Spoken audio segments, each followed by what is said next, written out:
about your stance on acting on climate change. So that's what I've been doing my whole career. I've worked with the Environmental Protection Agency and the Department of Energy. I really miss when we had a Department of Energy that fought for renewable energy, and I miss when we had an Environmental Protection Agency that believed in environmental protection. And this should not be a partisan issue. If you go back to the formation of the Environmental Protection Agency, who was the president? Richard Nixon. Richard Nixon. California had a big problem with smog, right? I grew up in California, in Southern California, in the 80s, here in Orange County, and we had the smog alerts. Who grew up in Southern California here? Yep. A lot of people. A lot of people. Remember the smog alerts all the time? Our snow days. Couldn't go outside and play during recess. Couldn't go outside during lunch because of the air quality. I'm not going back there.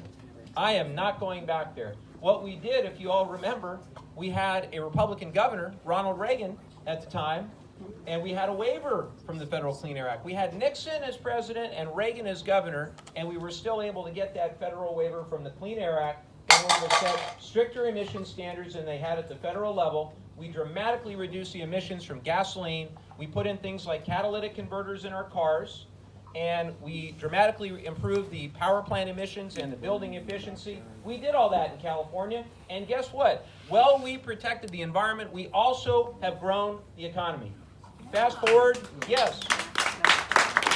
Fast forward to 2006, when another Republican governor, Arnold Schwarzenegger, passed some of the most ambitious legislation in the world to further reduce greenhouse gas emissions, AB 32. And we've put in place a variety of measures, including cap and trade, that have achieved bipartisan support. We just passed SB 100, where we're going to get to 100% clean energy in the state of California by 2045. I've never been prouder to be a Californian. My opponent the other day in an interview said, if we as Democrats take back the House, it'll be like California all over the country. I happen to like California. I don't know about you. She really did say that. And she, you know what she also said about climate change? She said, well, I'm not a scientist. I haven't had time to research, or I can't understand the research. So I was thinking I would bring her a book, Climate Change for Beginners, that I also gave to Daryl Issa when I started the campaign. It's got pictures, so she can understand the basics. Yeah, be careful. Yes, behind me, somewhere. Yes, sir. So I've had to stare at the back of my head this whole time. It's okay. I heard everything you said, and I agree with everything you said. However, the biggest issue bothering me is the polarization. Yeah. I mean, it's just killing everything. So what, as a congressman, will you be able to do, or how can you bring us together? Because all the things you say are wonderful, but if you can't get the other side to concur with you on these things that are obvious, because they're so polarized, it's going to go down the drain. So what can you do to bring us together? I can't fix the whole problem myself. Somewhere along the way, we got completely out of whack with regard to trying to work together to get things done, and it shouldn't be that way. John McCain, recently we all know passed away. It impacted me in a way that I did not expect, because I didn't vote for Senator McCain in 2008. I just often disagreed with him on policy, but I never questioned his patriotism. I never questioned his sacrifice for our country, and I never questioned that he wanted to do something greater than himself by service in the United States Senate. And anybody that goes to Washington and tries to serve in Congress, I believe has got to be doing something greater than serving their own self-interest, and has to be serving the constituents of their district where they are elected. And for me, I know full well that if I were to win, I would also be representing over 150,000 people who voted for Donald Trump. And I'd have to be their member of Congress just the same. All I know is that, just like Issa had very few town hall meetings, he had 3 of them in 10 years, and how he basically had a closed door. If you went to his office in Dana Point, it was literally, the mail slot was literally taped shut, because he didn't want us to deliver a letter or anything like that. It was nearly impossible to get a meeting. Well, all I can do is the opposite.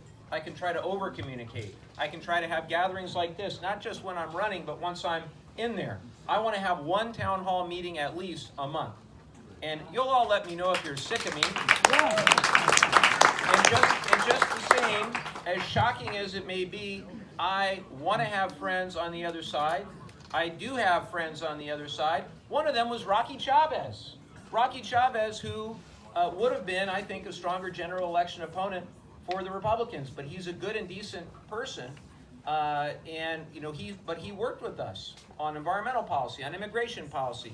It wasn't that long ago that Ted Kennedy and John McCain were trying to pass comprehensive immigration reform when Ted Kennedy worked with the Bush administration on public education. So it doesn't have to be as polarizing as it is today. I think that there's a lot of reasons. One is also campaign finance law is completely screwed up. The Citizens United decision needs to be overturned. If they confirm Kavanaugh, it's not going to make it any easier to do that. But we need transparency and accountability. I am proud of the fact that we've run our entire campaign without 1 penny in corporate PAC money. No corporate PAC money at all. My opponent gets money from the oil companies and the NRA and the Koch brothers and all the rest. And if you want to see why they vote the way they vote, look at who funds their campaigns. It's not rocket science. You say, how could they vote for the pharmaceutical companies, the insurance companies at the expense of the average American whose healthcare costs are going to go up?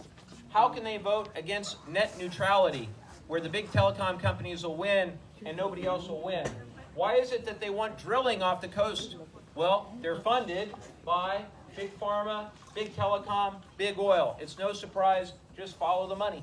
And on our side, follow the money with us, and you'll see a huge number of grassroots donors all across the district, the state, and in our race, we've got over 130,000 people all across the country that care very deeply about taking back the House and taking back our democracy. Yes. So, quick comment is that I am doing all I can to help you win. I'm Absolutely. canvassing all the time and I work full time and I have 2 kids, but I really believe in you and I thank you for all your hard work. And I just wanted to extend that to everybody here, anyone who wants to help canvass, phone bank, everything. Like, really, it is a wonderful team of people, of volunteers. There's so many of us that are just working really hard for you because we see you working so hard too, and we know that you're going to represent us. And then my question actually is, so I'm a nurse practitioner, healthcare means a lot to me, and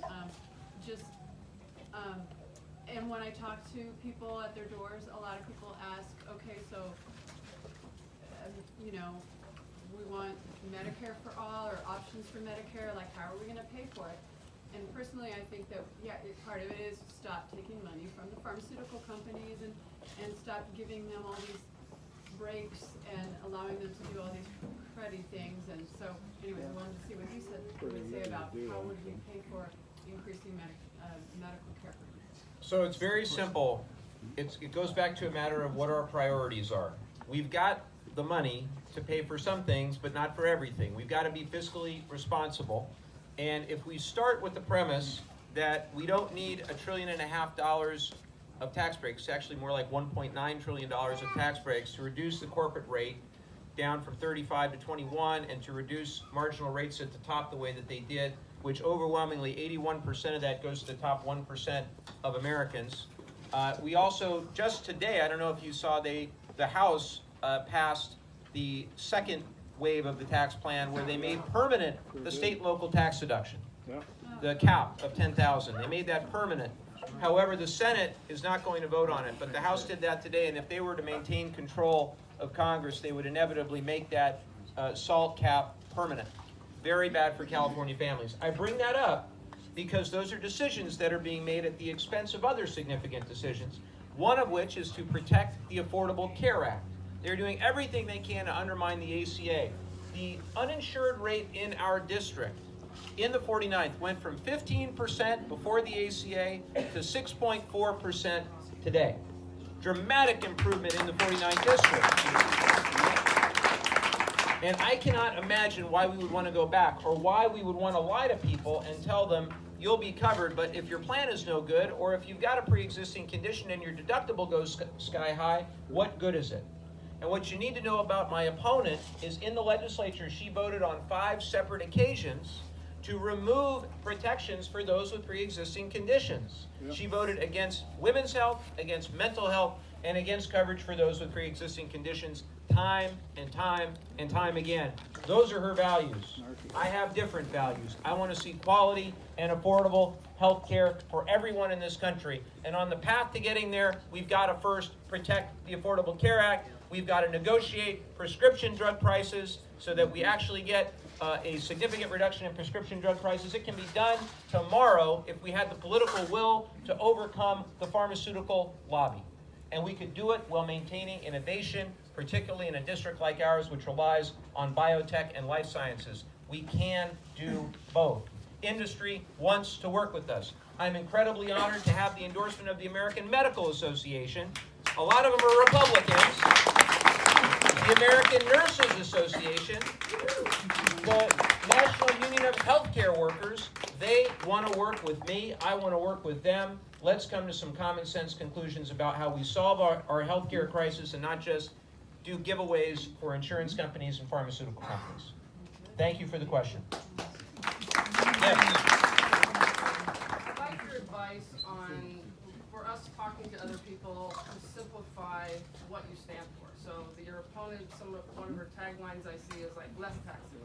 What would you like us to communicate to others? I would say, number one, we want to have a cleaner environment. We want to protect our environment. We want to have great public schools. We want a tax policy that works for everybody, not just those at the top. And we want to be holding this administration accountable. If you believe that the direction of the country is going just fine, we're probably not going to get your vote. However, if you think it's time for a change, and if you think that we deserve better than what we're getting in Washington, and that we need a member of Congress who wants to solve problems, not create more problems, we probably should get your vote. And as far as the whole narrative about tax fighter, well, most working class men and women in our district, their taxes under this president have gone up, not down. Right. That's just the facts. Those are the facts. It's the fact that's the truth in my household. It's the truth in a lot of your households. Yes, and there's a lot more too, but I would encourage you that we have a whole narrative, and we can give it to you. No, I have the whole narrative. Okay. And it's like, I'm not a great communicator, and I can't hit all the points, but it's like, what is the thing that you want us to communicate? That this is it, we can do better. Cleaner environment, opportunity for everybody, better public schools, healthcare access. Those are a few. There's a lot more too. Also, common sense gun safety. Everybody cares about different things. Wanting to see common sense gun safety, common sense responsible gun ownership. My opponent has a lifetime record from the NRA of 93%. I think we need people that are going to stand up to the NRA. She wants to keep the door open to arming teachers. I can tell you that's a pretty bad idea. The teachers think it's a bad idea. They support our campaign. I don't want to go and worry about the safety of San Juan Elementary when we drop off our kids in them. I drop off my kids every morning. I want to know that our schools and communities are safe. I don't think we need weapons of war like the AR-15. I want to see common sense. It's a long way removed from when my grandpa had hunting rifles to see an AR-15 in somebody's house. So, yes, I know you had one and you'll be next, okay? All right. Yeah, it's actually my friend. Yes, sir. Go right ahead. You weren't running 2 years ago, but I'm a retired colonel, so I voted for the retired colonel. Where does he stand with you? Or is he with you? He's been kind of, out of the political stuff ever since. But I can tell you that all of his key supporters are with us. Good. And, I have nothing but respect for his service, and I appreciate your service as well. He came close. He came very close. He did. It was the closest election in the entire country for the House.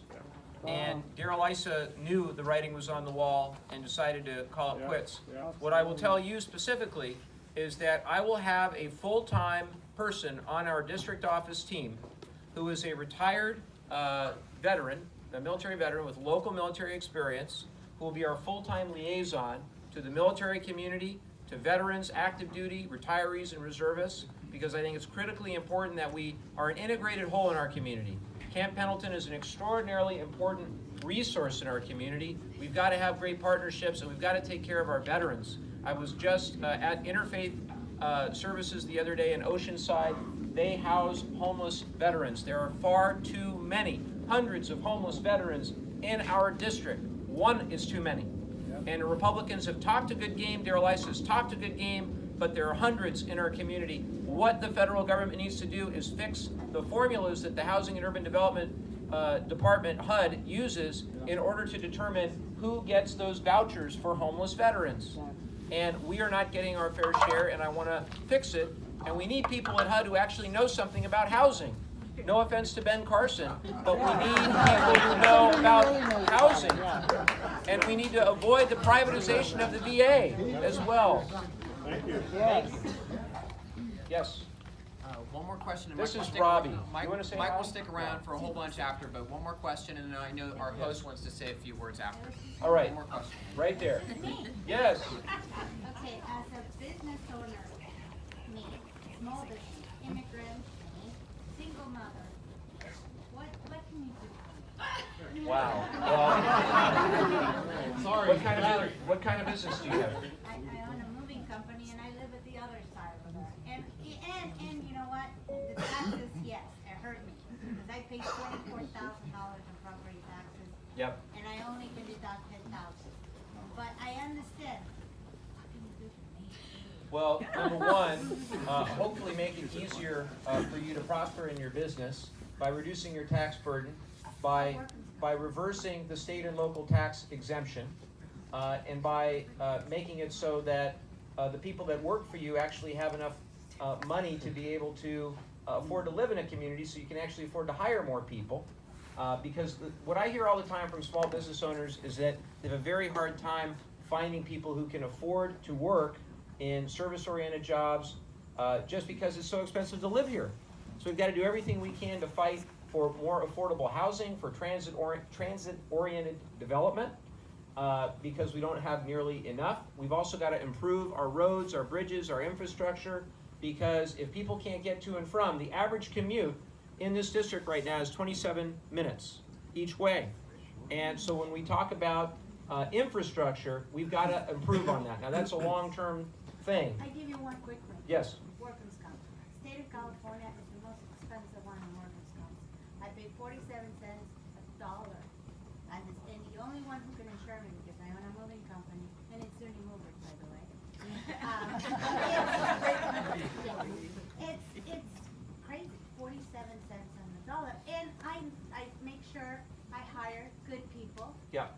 But the minute I get a claim or anything, it goes up. And only Yeah. the state of California can insure me as a moving company. Now, thank God, I got another one, but still very, very expensive. I can solve that problem right now and say, okay, you lower my insurance and I can pay my employees more. I Yeah. don't need more. The roads are there, I pay everything. I need lower workers' comp. Totally And understand. I Well, will pay my employees more. part of that is a state issue, and part of that is those insurance companies making windfall profits off the backs of small business owners. And, you know, that gets back to those insurance companies probably buying a lot of politicians, both in Sacramento and in Washington. But I'd be, you know, delighted to speak with you more about it. Say to me, pass What's it that? to the consumer. Pass it on to the consumer. That's what he said to me. The consumer is the one getting the shaft in general in this country. The Consumer Financial Protection Bureau, I happen to believe was a very good idea. And now you've got Mick Mulvaney and others that were running it that basically want to undo consumer protections. You know, a lot of people like to say all regulation is bad. And the reality is some regulation is bad, but some is protecting us. It's protecting our air, our water, our children, our workforce. I get very nervous when I see them the EPA, as an example, wanting to go after asbestos, say that it's okay to put asbestos in our buildings, or say that we're going to bring back lead paint, or say that they're going to bring back literally a nerve agent derived pesticide. If you just saw this, Dow Chemical Company gave $1 million to the Trump inauguration, and now they want to bring back a pesticide that has been conclusively linked to brain damage in children. And they want to do away with consumer protection. They want to do away with safeguards against predatory lending, including for veterans. And I know that if we continue, it's just going to get worse and worse and worse until we stand up and fight. We need members of Congress who are going to stand up and fight for regular people, not just for special interests and the biggest corporations. Thank you.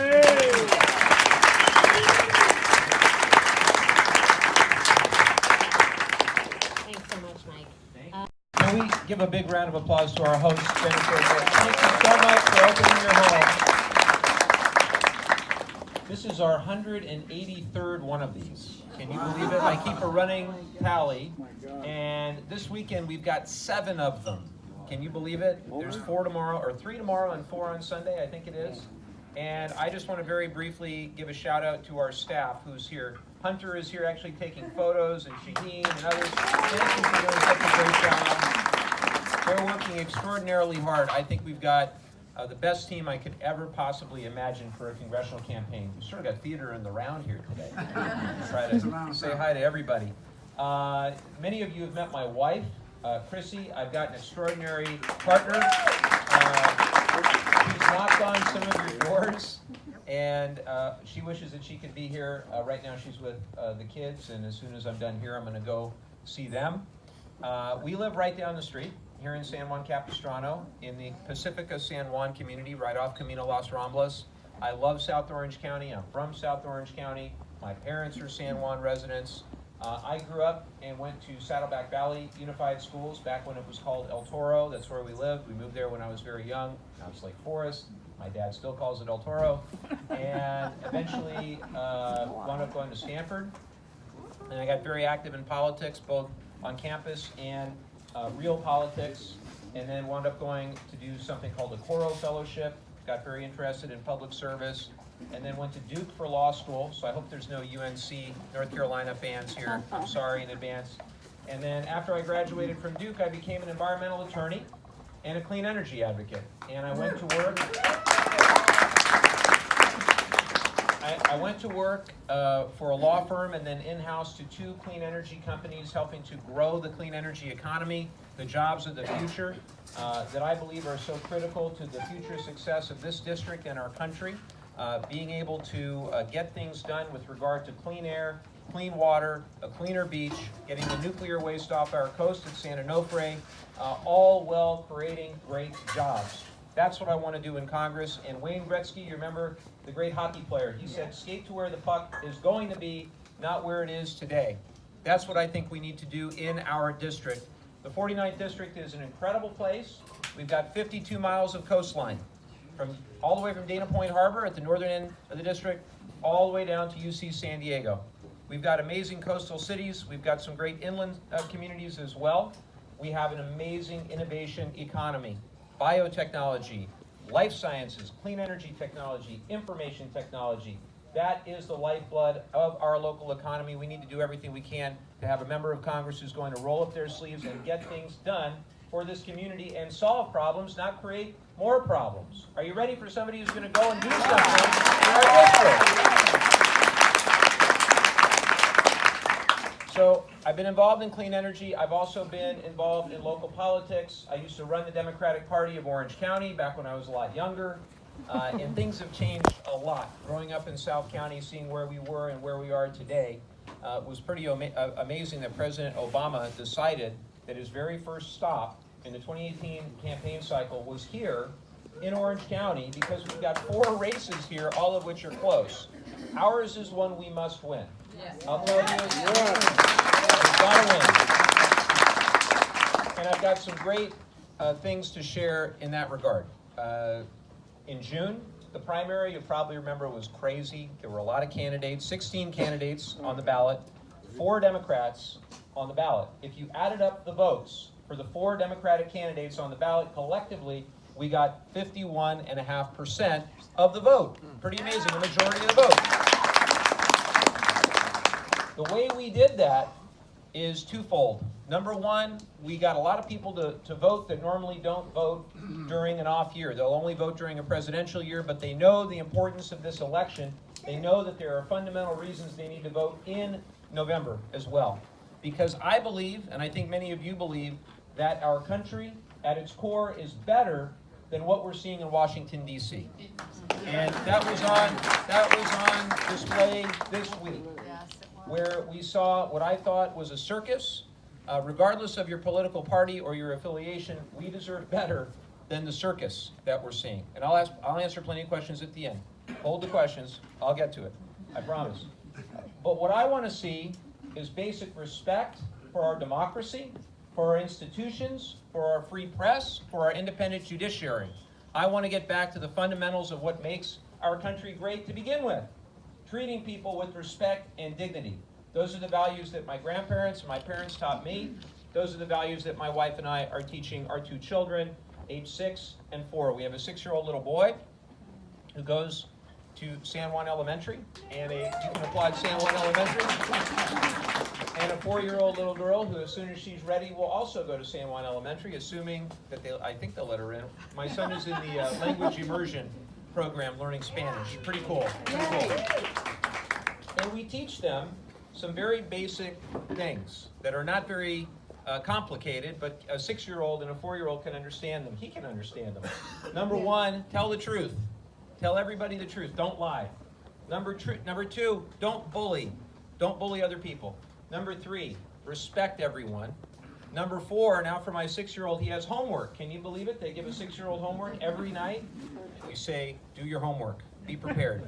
So don't lie, don't bully, respect people, and do your homework and be prepared. If we can expect that out of our 6-year-old and our 4-year-old, don't you all think we ought to be able to expect it out of our leaders in Washington?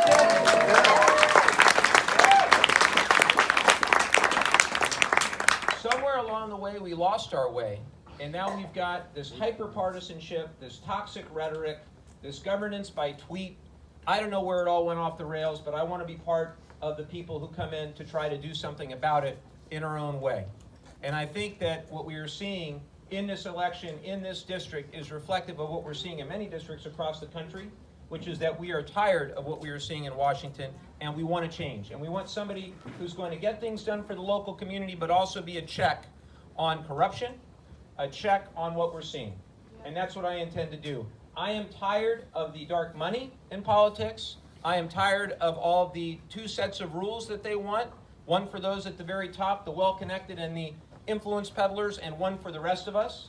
I want to see a tax system that benefits people across the economic spectrum, not just those at the very top. And don't let my opponent say that their side is fighting to lower your taxes when you look at what their tax bill actually did to the working families of this district because of the state and local tax deduction being capped, because of the mortgage interest deduction being limited. For most people in this district, taxes have gone up, not down. Those are just the facts. And if you haven't seen your tax bill for 2019, go consult with your accountant. My wife is a CPA, and for families like ours, and a lot of families who traditionally have voted Republican in this district, if they haven't already seen their bill for next year, they're in for a rude awakening. What we need instead are tax policies that benefit everybody across the spectrum. People who deserve to have those tax cuts are not just those who are going to send jobs overseas, not just those who are going to do stock buybacks, but those across the spectrum, not just those who benefit at the very top. So if it wasn't clear, I'm a supporter of economic opportunity for all and for trying to fight inequality whenever we can. One key area of that in this district is healthcare. There are too many people that I talk to every single day. It literally is every single day. There's at least one person I talk to who is concerned about being able to pay their bills if they get sick or if they have a trip to the emergency room because their deductibles are too high, their out-of-pocket expenses are too high. And I think it's the moral issue of our time. If we do not cover people with quality and affordable care, we're going to be in real trouble. And the so-called American Health Care Act that Trump wanted to pass, one of the things they wanted to do is jack up premiums for those in their 50 to 64 age group by as much as 5 times.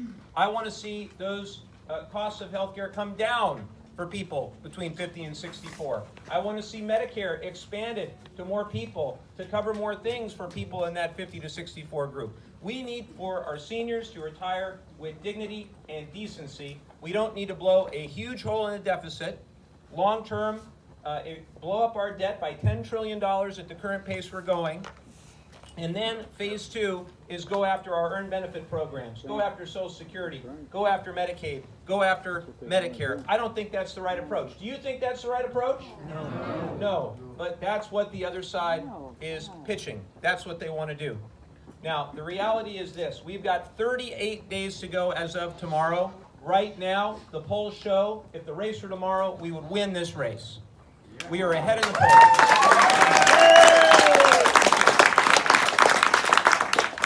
The New York Times has us up by 10 points with a very low percentage of undecided, 8%.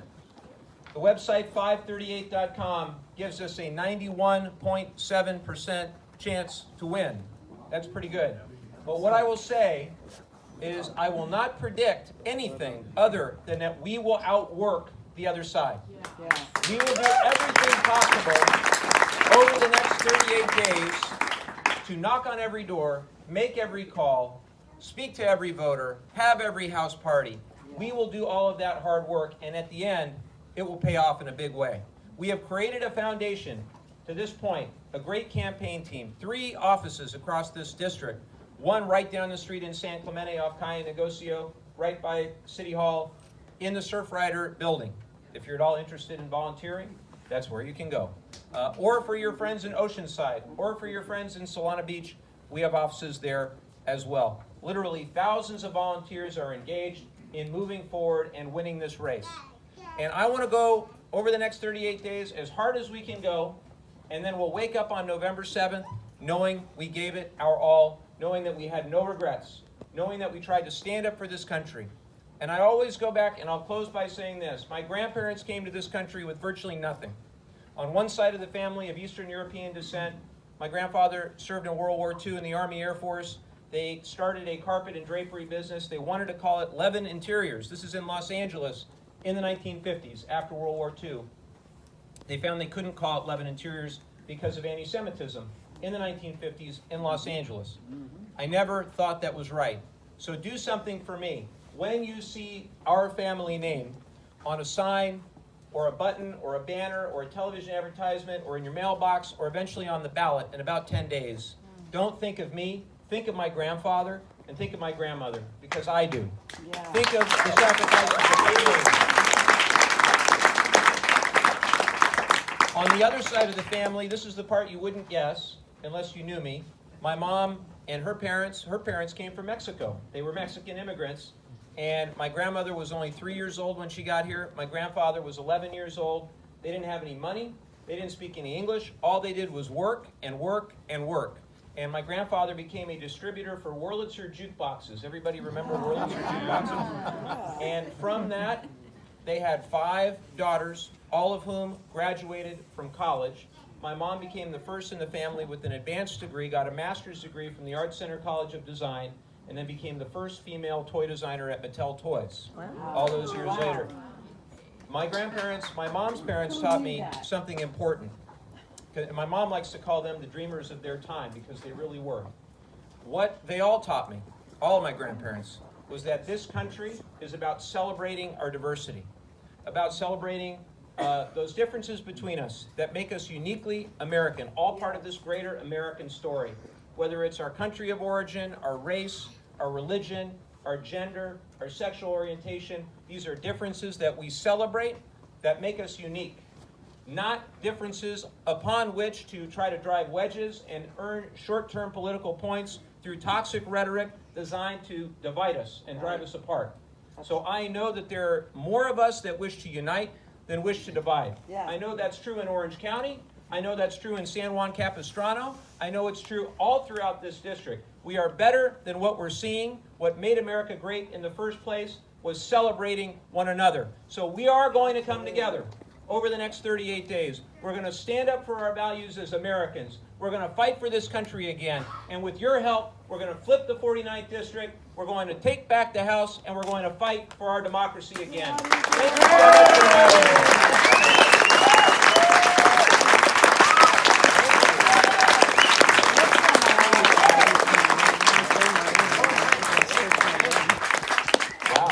Thank you so much. I want to thank our hosts again, and I'd be happy to take your questions. And you have been waiting patiently.